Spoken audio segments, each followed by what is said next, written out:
The candlelight flickered across my birthday cake when she leaned in close. Her voice was low, almost tender, but her words sliced me clean. "You're jealous of your brother." I froze, fork still in my hand.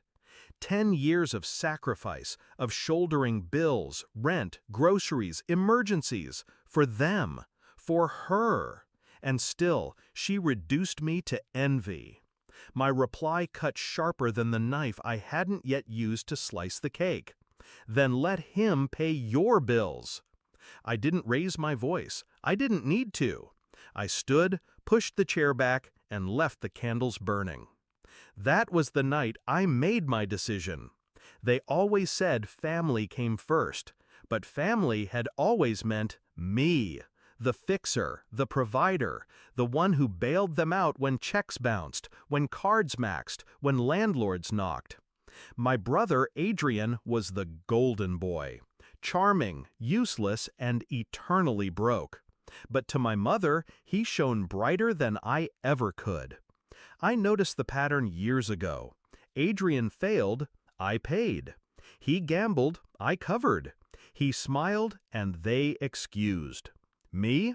I worked 2 jobs, paid the mortgage, and carried the weight of their lives like it was stitched to my spine.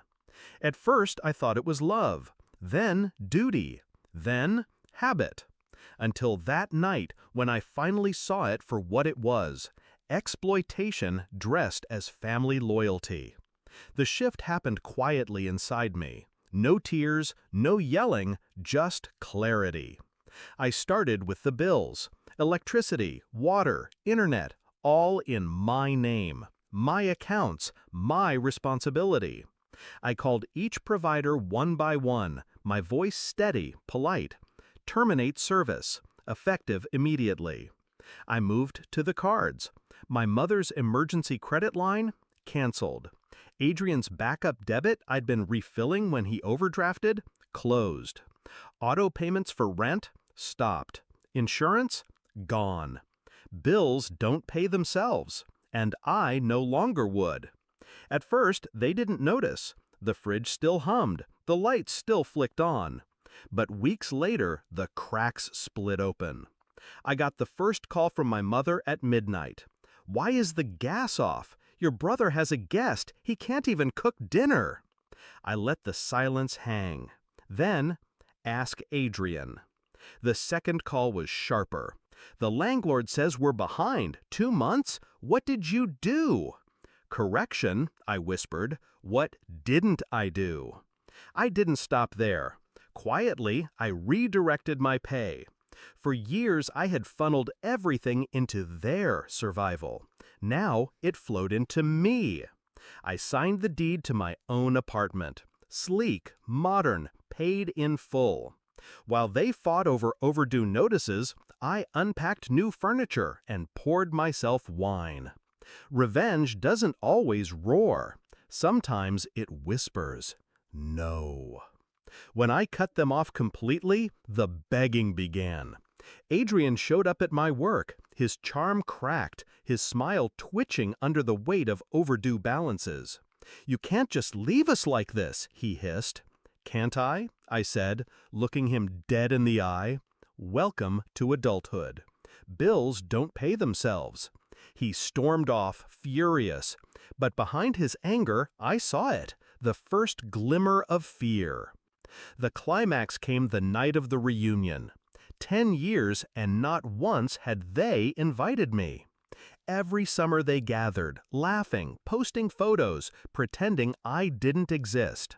This year, though, the tables turned. The knock at my new front door came at dusk. When I opened it, their faces drained of color. Marble floors, high ceilings, the smell of catered food drifting from the kitchen.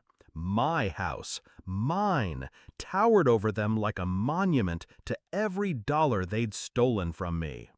I leaned against the doorframe, calm, collected. "Well," I said softly, "look who finally remembered I exist." Adrian's mouth opened, closed. My mother's eyes darted to the chandelier, the polished glass, the walls they could never afford. "You How did you, she stammered. I cut her off. Simple. I stopped paying for you, and I started paying for me. Their silence was better than any applause. Adrian finally spoke, desperation leaking through his perfect facade. You can't mean this. We're family. I stepped closer, letting the weight of my words fall like a hammer. Family doesn't use one child to keep another comfortable.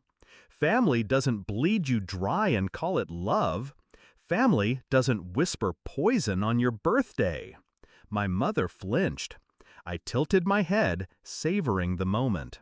But you were right about one thing, Mom. Bills don't pay themselves. I paused, smiled, and let the knife twist. So, good luck paying yours.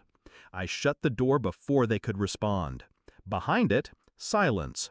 Then, footsteps retreating. No apologies, no guilt, just panic. I didn't chase. I didn't need to. Their downfall had already begun, and I had no intention of saving them this time. Now, I sit in my living room, lights blazing, heat warm, fridge full, and I breathe. For the first time in years, my money is mine. My future is mine. Do I regret it? No. They called it jealousy.